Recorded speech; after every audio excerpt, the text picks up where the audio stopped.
ESPN 94.1 FM and AM 930 present The Drive. It is Thursday, January 5th. Your drive begins now on ESPN 94.1 and AM 930. I am your host, Paul Swann, here until 6 o'clock, and then I'm here a little bit longer. We got Herd basketball coming up today. The Herd's on the road, taking on Georgia Southern. Do you have any fond memories of Marshall facing off against Georgia Southern? Maybe not so much on the basketball side, but on the football side. Do you remember those days a little bit? If you're a little younger Herd fan, maybe you don't. But if you're an older Herd fan, long-standing Herd fan, long-time Herd fan, not older, but long-term Herd fan, long-standing. What were those memories? 304-396-TALK, 304-396-8255. I just have more of the memories of, well, one, when Marshall first faced off against Georgia Southern, how Georgia Southern was able to just take the Herd to the woodshed. And then Marshall was able to get on top of this series in football. Basketball, of course, I don't know if I have the fond memories or vivid memories of Marshall and Georgia Southern and basketball than I do football. I think I remember football, or at least I remember it for football more than I do anything for basketball. So hopefully that changes tonight. We've got it for you coming up here on ESPN 94.1 and AM 930 and on 93.7 The Dog. So looking forward to it. We get underway at 6 o'clock with our pregame. We got some good news. We've been keeping an eye and following along the progress of Damar Hamlin, and he's responsive. So that is good. T. Higgins was asked about it, told that he was responsive, and when he heard about Hamlin being responsive, and he heard about Hamlin asking doctors, Hamlin asked the doctors who won the game. And Higgins replied, he said, I had a smile when I heard because that's something I would have asked too. So that's good. That is something that makes me happy to hear that, he's asking who won the game. We weren't thinking about the game, man. After that, we were thinking about you. So I would have asked probably too, hey, who won? Who won? Did the Bengals win? Did the Bills win? And it looks like that they're not going to make this game up.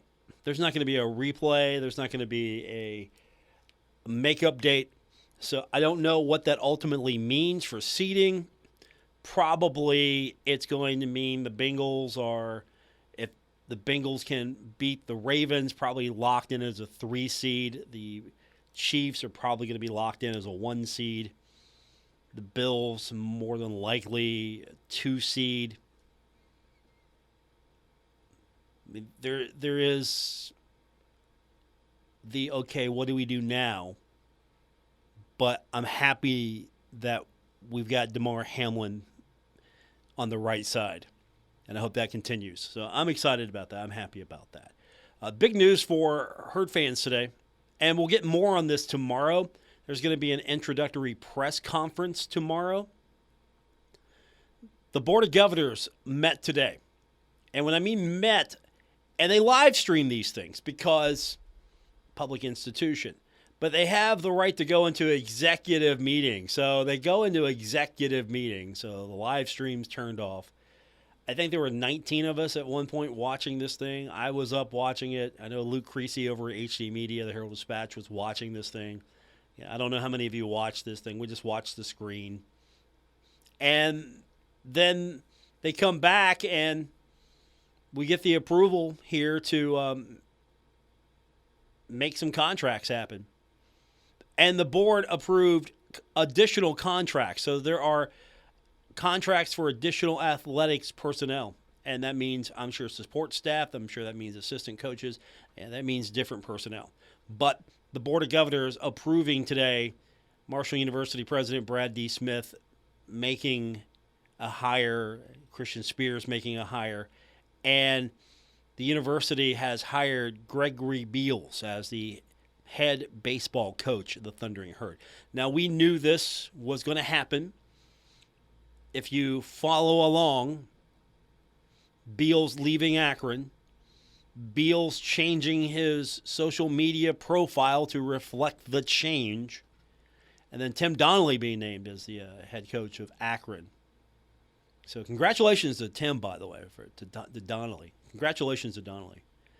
And Beals is the 29th head coach in program history, the news release read today. So I'm interested about the Akron situation. Beals was hired as the head coach at the University of Akron in July. He spent 12 seasons as the head coach of the Ohio State Buckeyes. And what did he do at Ohio State? Well, 3 appearances in the NCAA tournament,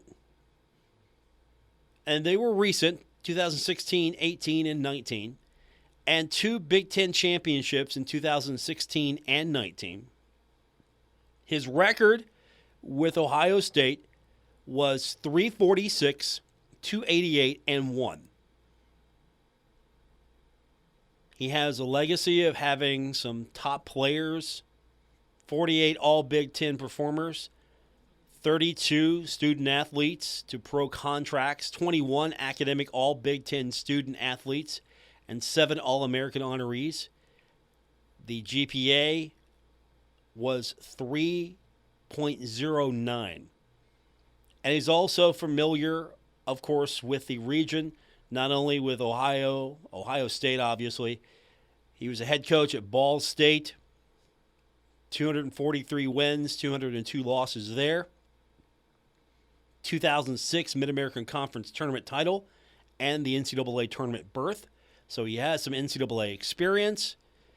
He's been at a program that's probably, I don't know if you would say Bowling Green would be comparable to Marshall, but he's been at Ohio State, which is a higher level program at the moment.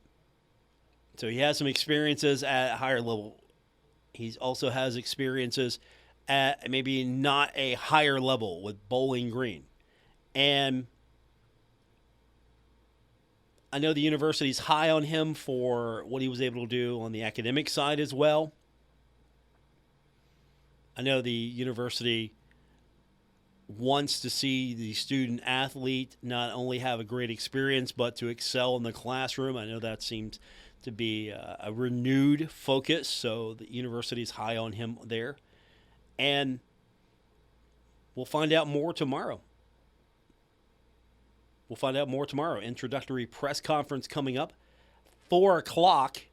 I'm going to be over at the presser tomorrow, so we'll be there for the show. Hopefully we can get a one-on-one with the new head coach, Gregory Beals. And if we can't, I think we're going to have some stuff tomorrow anyway that's going to be just for us and not necessarily from the presser. So stay tuned. We'll have some things that maybe you won't be able to hear initially. I'm looking forward to that. And we're going to do it tomorrow from Marshall. I'm excited. So we got a new coach now. We got a new baseball park coming. Not yet, but it's coming. And there's a renewed focus and push for baseball. You're spending all this money. You're clearing the space. You're going to lay down the foundation, and you're going to build this thing finally. It's finally going to be built. And I'm going to actually step foot in a new, modern baseball facility for Marshall baseball. How crazy is that? We're at that point now. It's actually close. You don't spend all this time. You don't go out and you don't clear the deck, and you don't go out and get a new baseball coach that you're putting a lot into. There's going to be a lot of expectation here. New facility, renewed sense of urgency. You're in one of the better baseball leagues in college athletics. You're going to have an opportunity to really build something here, start something off. Look what a new facility did for men's soccer. And now Marshall's a soccer school, or so I'm told. National championship doesn't hurt. And you're in a league with a program like Coastal Carolina that's won a national championship. So you end up being in a better situation baseball league-wise, and you want to have some of the best facilities you possibly can. So, of course, there's going to be a renewed effort and push here to make baseball bigger, stronger, faster. What do you think of the hire? I think that's the big question here. What do you think of the hire? Pre-press conference, what do you think of the hire? 304-396-TALK, 304-396-8255. Was there someone else that was out there that you, as a Herd fan, you're thinking, oh, wouldn't it be great if we could get that coach, that person to be the coach? Or are you good with the hire? Again, this is pre-presser. This is pre-anything. Here's the announcement. Gregory Beals, head coach of the Thundering Herd, 29th head coach. 304-396-TALK, 304-396-8255. We'll get some of your text in. We've got football to talk about. Can you believe it? We know some of Marshall's new foes. And every year there's a crossover game on the road and there's a crossover game at home. We know those opponents now for the Thundering Herd. We'll talk about that, and we will get some of your text in as well. Again, 304-396-TALK, 304-396-8255. Thanks for tuning in to today's edition of The Drive on ESPN 94.1 and AM 930. This is The Drive with Paul Swann on ESPN 94.1 FM and AM 930. Welcome back to the Thursday, January 5th edition, The Drive on ESPN 94.1 and AM 930. Our text line is 304-396-TALK, 304-396-8255. Marshall's got a new baseball coach. It'll be official. At least we'll get the introductory presser tomorrow. Gregory Beals has been hired as the head baseball coach of the Thundering Herd, replacing former baseball coach Jeff Wagner. Coach Wagner, back on August 18th, 2006. And if I've got the record right, 820 games. His record was 339 wins, 478 losses, and 3 ties.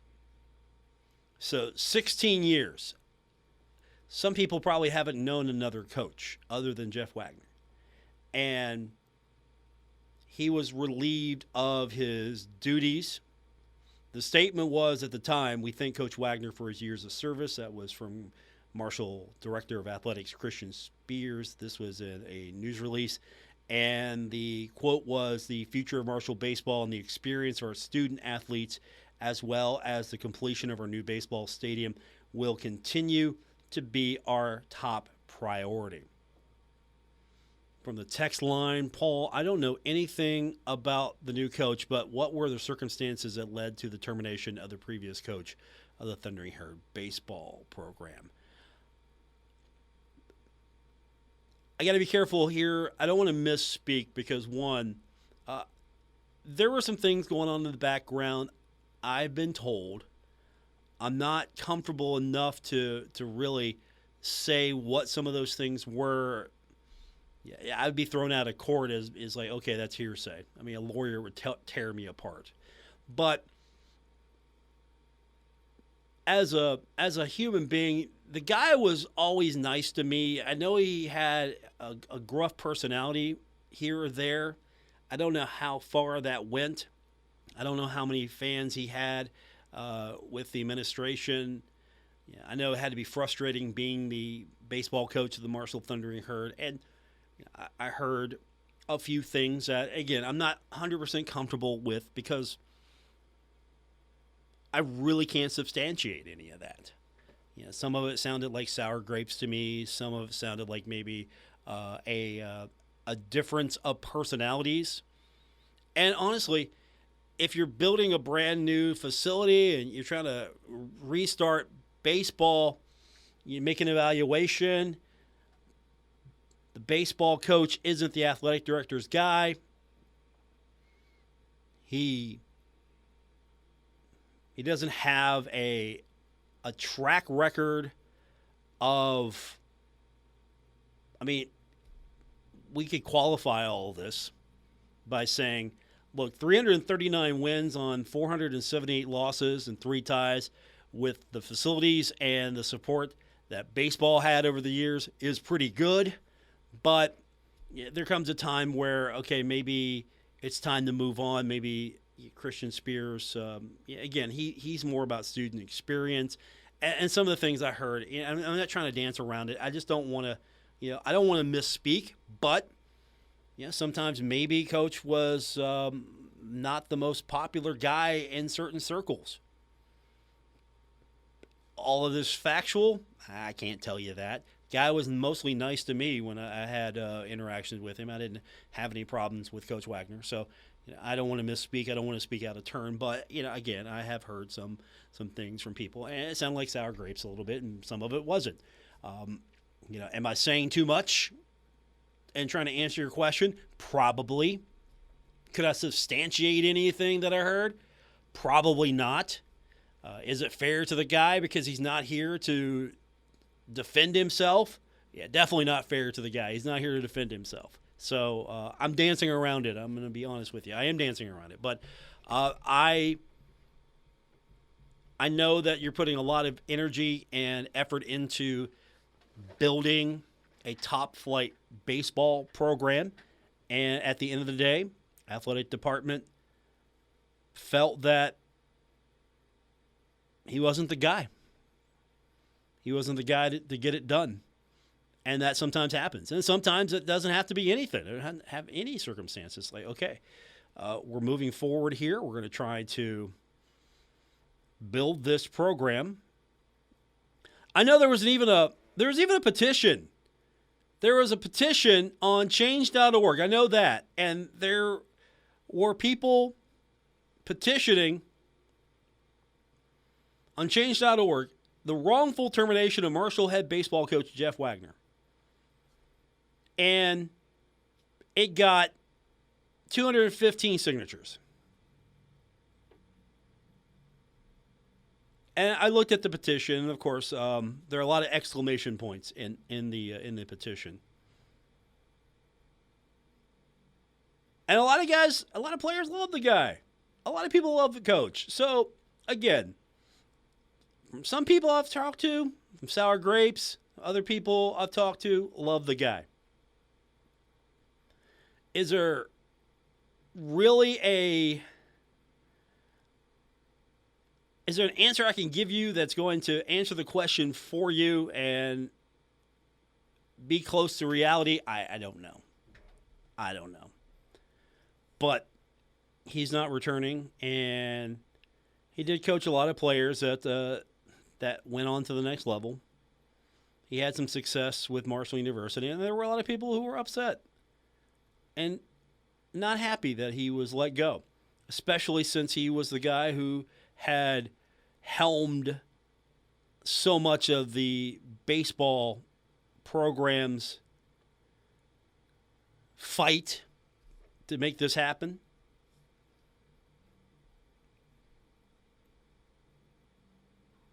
He was there for a long time. He doesn't get to see the end game, the reality of, okay, finally there is a new facility for Marshall baseball. There's finally a place. I can finally recruit to this. I can finally make this happen. I mean, even some players tweeted some things on this.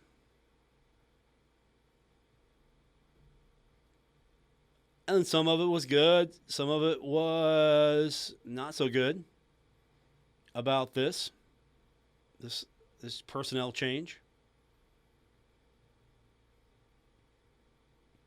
I know we took a long turn to get to the answer, didn't we? That maybe, just maybe,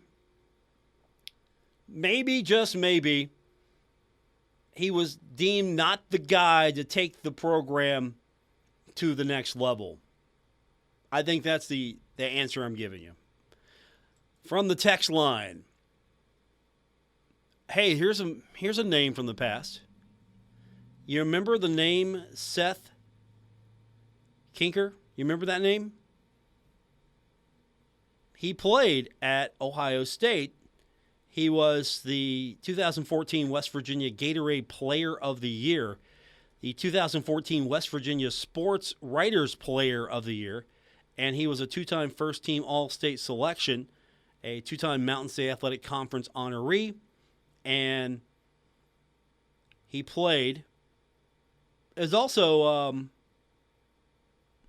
a three-time All-State selection in golf, and he was a MSAC Player of the Year in his senior season, and he played baseball at Ohio State, so he would have been there when Gregory Beals was the head coach.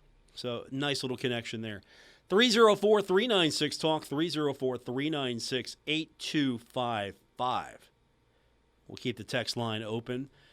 Football when we continue, and your text here on this edition of The Drive in ESPN 94.1 and AM 930.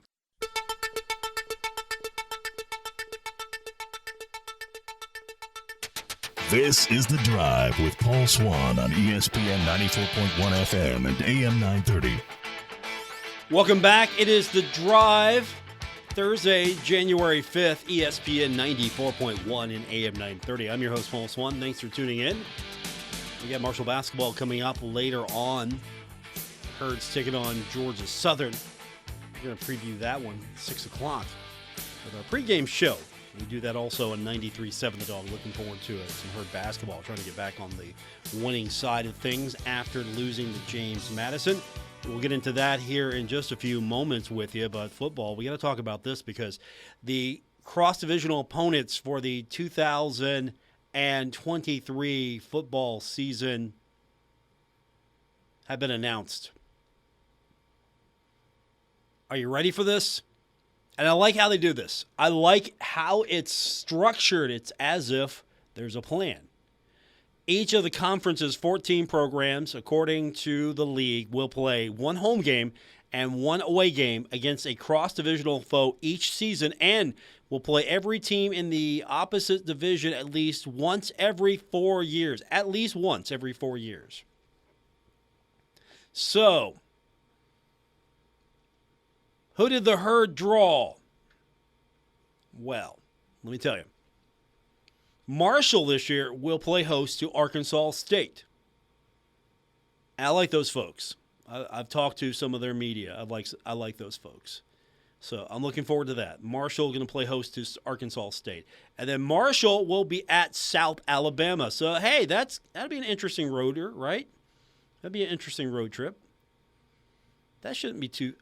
I mean, of course, it's Alabama. I mean, we're not talking about going to North Texas or UTEP here. It's still a drive, but here is the thing. Here's the thing. If anything, you get a little bit of variety every year here with the crossover games. It isn't, okay, you played Troy last year, so Troy's got to come back. No, let's mix it up a little bit. Okay. Won't see Troy this upcoming season. You're going to see Arkansas State, and you're going to see South Alabama. So I like it. Here's the East Division draws. App State will get Southern Miss and Louisiana Monroe. Southern Miss will be home. So App State playing host to Southern Miss. I like that. Coastal Carolina gets Texas State and Arkansas State, with Texas State being the home game. Georgia Southern gets Louisiana Monroe at home and Texas State on the road. Georgia State gets Troy at home and Louisiana on the road. James Madison gets South Alabama at home and Troy on the road. I think South Alabama's good, so that's going to be a tough 2 games there. Old Dominion gets Louisiana at home and Hey, you remember them, Southern Miss. So Old Dominion and Southern Miss going to go at it. So you remember those. West Side, Arkansas State will take on Coastal Carolina at home before taking on the Herd, or however those games are going to be stacked. But the road game, of course, for Arkansas State, the Marshall game. Louisiana will get Georgia State at home and Old Dominion on the road. ULM will get App State at home, Georgia Southern on the road. Just reinforcing these for you. South Alabama, of course, Marshall at home, James Madison on the road.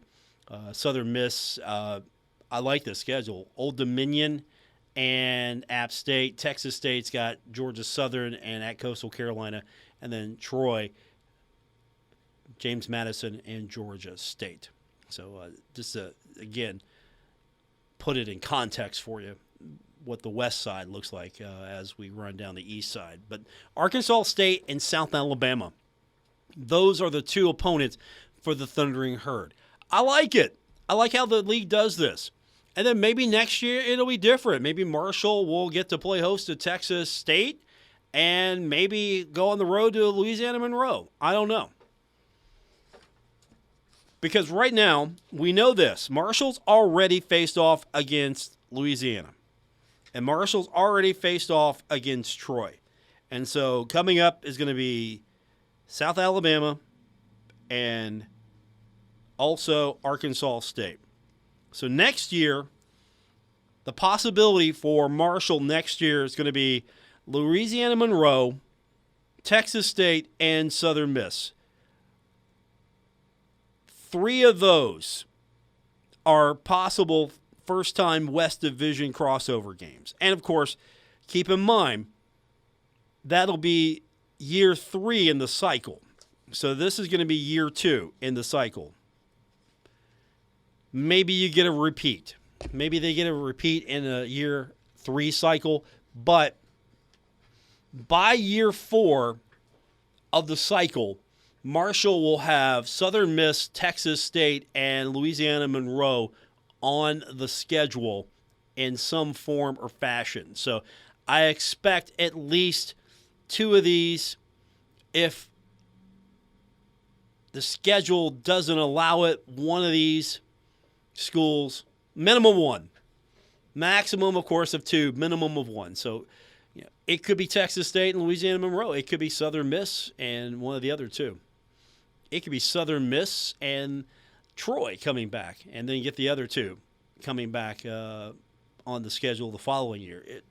It's interesting how they do this, but I like it because you can't say that, okay, it's balanced, it's shifted towards one school. Did you want Marshall to play Louisiana and Troy again? The football side of me says, yeah. Hey, let someone else get a handful of Troy. Let someone else have a handful of Louisiana. Let's get someone else in here.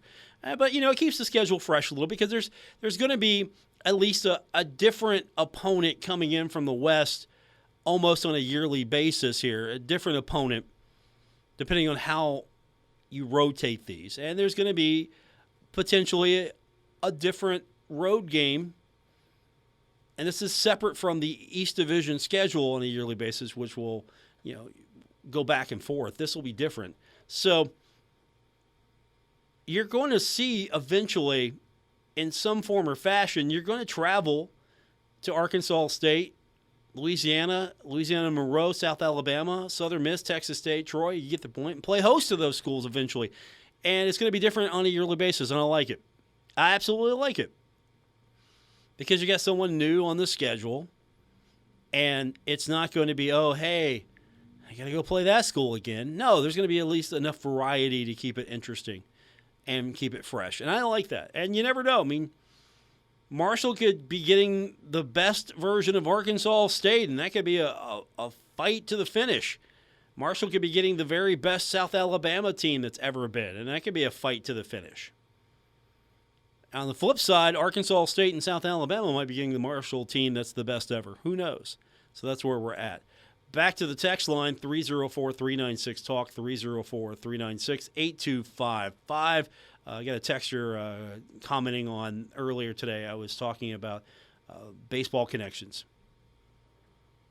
We have a baseball connection because, again, if you are from West Virginia, you know somebody.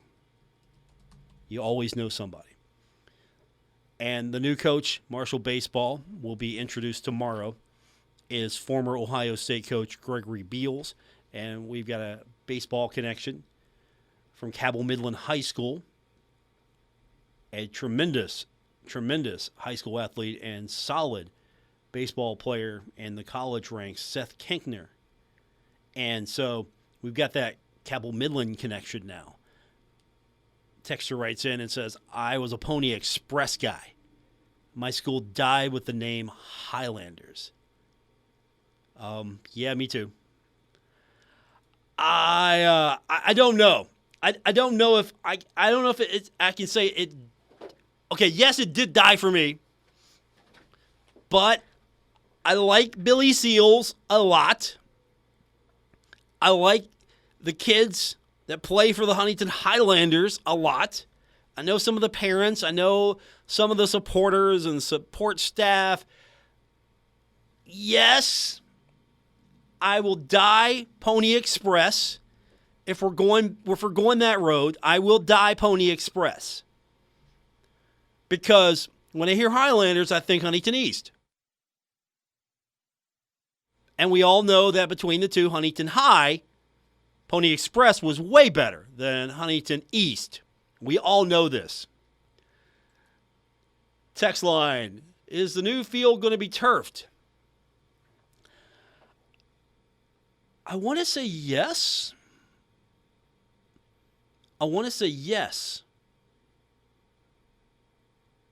I will follow up on that tomorrow. I think turf is less expensive to maintain. So I would think you would want to put turf out there. But there's nothing like grass. I know on the soccer side, Chris Grassi has been pushing for grass on the pitch for a while now. Likes the way the ball plays better. So is that going to be a turf field, or is that going to be a grass field? Or is it going to be a combination? That's a good question. I don't remember the answer off the top of my head, but I will ask that. I'm going to say turf. Maybe I'm wrong, but I'm saying turf. I think it's going to be turf. That's me delaying because I'm trying to remember if it's going to be turf. It's got to be turf, right? It has to be turf. Right now they play on turf. That's what they're used to playing on.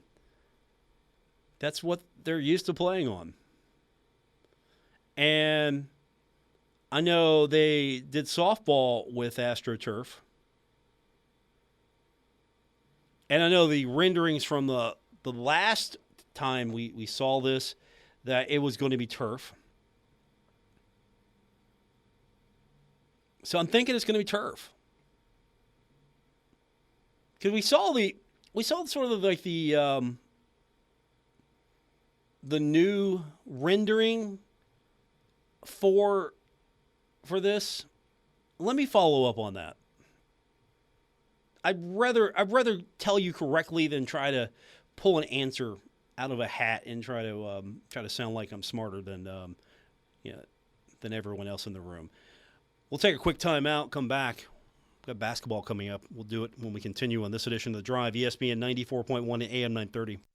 We're taking Paul Swann everywhere. Download or subscribe to The Drive with Paul Swann on Apple Podcasts, Spotify, or wherever you get your podcasts.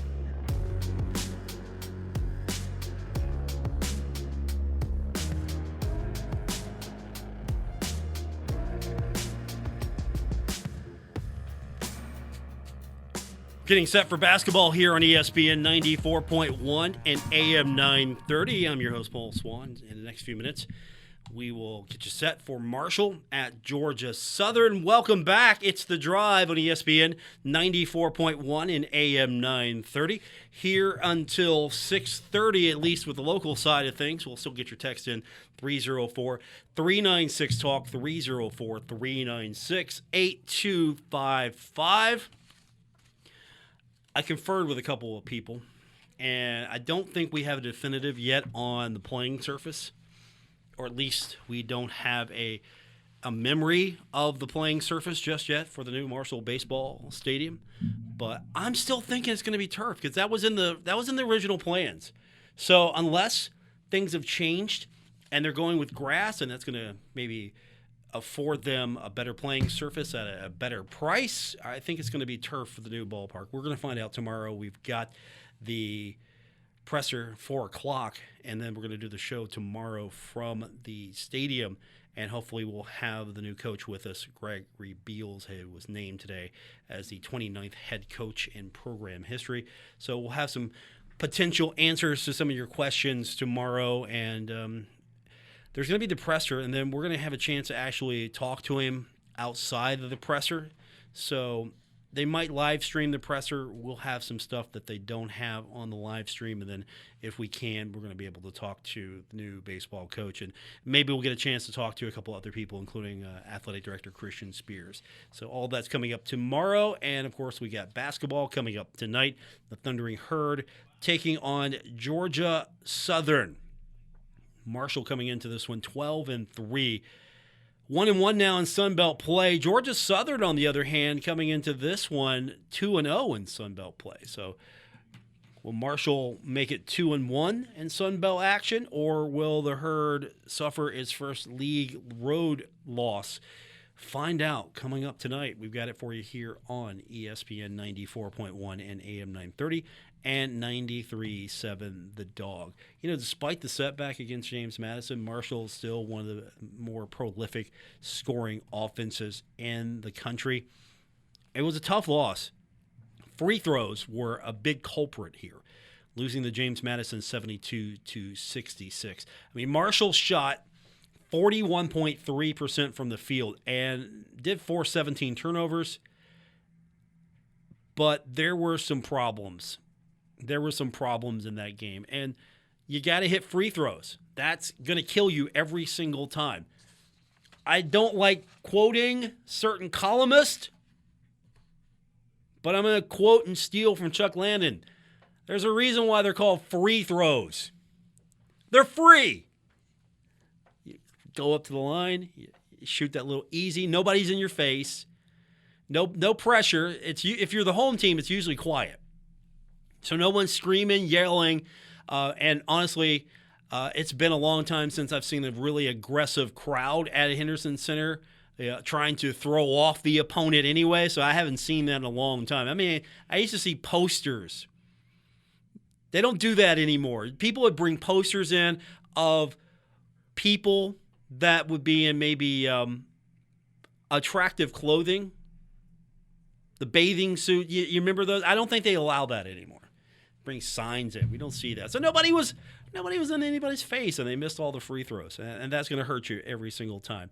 Tavion Kinsey still leading the way for the Thundering Herd. I think that's because, honestly, I think that's because he's been hanging out on our morning show a lot, Big John and Company. He gets maybe every day he gets shooting tips from Bill Cornwell, our news director. That's why Tavion is. No, this is not the reason why Tavion is averaging all of this. But we'll be in serious mode here in the next few minutes because we're going up on the big stick. 93.7 The Dog. They turned the country music off for me. What? No.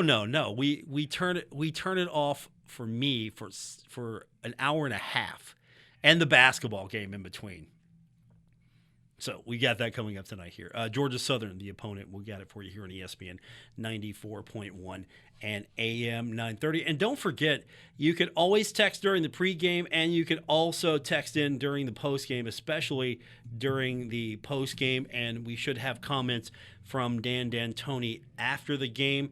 So after it's over, hopefully the Herd's got a victory. We will have his postgame comments, and you'll get that on our post game. So stick around after the game's over. Come right back here. If you're going to watch it on TV, come back here for our post game. We'll get your feedback. Marshall taking on Georgia Southern. We've got it for you here on ESPN 94.1 at AM 930 and on 93.7 The Dog. I had someone text in earlier about the old days of Huntington High, Huntington East, the Highlanders name, and said whoopee. There's going to be like another 20 or 30 years, and then Pony Express people like myself, we're just going to start fading away. Another 40 years, you won't even know there was ever a Pony Express. It's just going to be all Huntington Highlanders. There will not be any more alum really being vocal about being from the old days of Huntington High and the Pony Express. I mean, until they throw me off the air, I'm still going to be pretty loud about it, but should have never changed. I mean, I know we're talking about the state champions here, the Huntington Highlanders. We're talking about the state champions, but it should have been the Huntington Pony Express. Should have been the Huntington Pony Express. What was better than Pony Express? Name another school anywhere close by that had the nickname of Pony Express. All right, we've gone a little too far left. Let's get back to center. We will come back here in a few moments, and we've got basketball for you. Marshall in action against Georgia Southern. You can hear it here on ESPN 94.1 at AM 930 and 93.7 at all.